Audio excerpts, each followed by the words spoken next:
What's really happening with Eliud Kipchoge? Why is everyone suddenly talking about numbers no one has ever seen in athletics? And why, right now, is his name appearing on the start list of a 10K race on the other side of the world? None of this is random. There are strange moves, hidden interests, and signs pointing toward a historic shift. Today, you're going to see every piece of this puzzle. And when you put them together, you'll understand why the running world is in turmoil and why everyone's eyes are on Kipchoge. It all started with a single rumor. A billionaire from Saudi Arabia leaked that they were willing to put on the table a sum so absurd, so off the charts, that most people thought it was a joke. But it wasn't. We're talking about an offer that surpasses anything ever seen in the history of athletics. A number unheard of not only in track and field, but in football, boxing, or any individual sport. And the craziest part isn't the amount, it's the goal. To convince Eliud Kipchoge to run under a flag that isn't his own. Kenya went into shock. Fans didn't know whether to laugh, cry, or get angry. Because it's one thing to sign an athlete. It's another to try to buy the biggest symbol of modern marathon running. But why does Saudi Arabia want Kipchoge so badly? The answer is simple: power. They've spent years buying stars, hosting massive events, and entering every sport they can leave a mark on. Athletics is the last frontier they haven't conquered yet. When you mix unlimited money, unchecked ambition, and a country determined to reshape its global image, it makes sense they'd aim for the greatest marathoner in history. Kipchoge isn't just an athlete.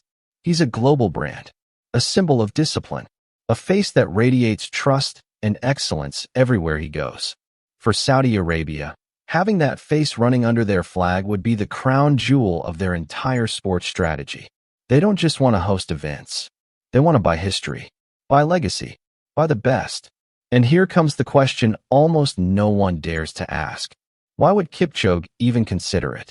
The truth is uncomfortable, but simple. His golden era in the major marathons is over. He's won everything there is to win. He's broken barriers. He's redefined the sport. And now, he's in a phase where he's looking for more than medals. He's looking for meaning, for ways to stay relevant in a world that moves fast. Saudi Arabia isn't just offering money. They're offering a project, massive resources, full creative control, and the chance to reinvent himself outside the traditional calendar. They're offering something no other country can. The freedom to create his own challenges, his own timelines, his own legacy. And whether we like it or not, when someone reaches Kipchoge's level of greatness, the future is no longer measured in kilometers. It's measured in impact. That's why, as crazy as it sounds, this offer isn't completely out of play. Then, just as the running world was still trying to process the news, another bomb dropped. Kipchoge suddenly appeared registered for a 10K race. This month, on the 30th, in Bangkok. Yes, the man who built his legend in the marathon is now stepping into a short, fast, and totally unexpected race. Not a championship, not a major, not part of his story so far. Something else entirely. A strange move. A change of pace nobody saw coming. Immediately, the debate exploded. Why a 10K now? Is he testing his speed? Sending a message? Or quietly opening the door to a new phase of his career? Whatever the reason, one thing is certain. When an athlete like Kipchoge steps off the map, it's never by accident. And this is where things get really interesting. Because this 10K doesn't look like a random appearance. It looks like a signal, a hint, a calculated move placed right in the middle of the noise. Saudi Arabia has spent months promoting urban races, short-distance events, and flashy showcases built to attract world stars. And now, suddenly, Kipchoge appears in exactly that kind of race, across the globe, with no obvious reason to be there. Coincidence?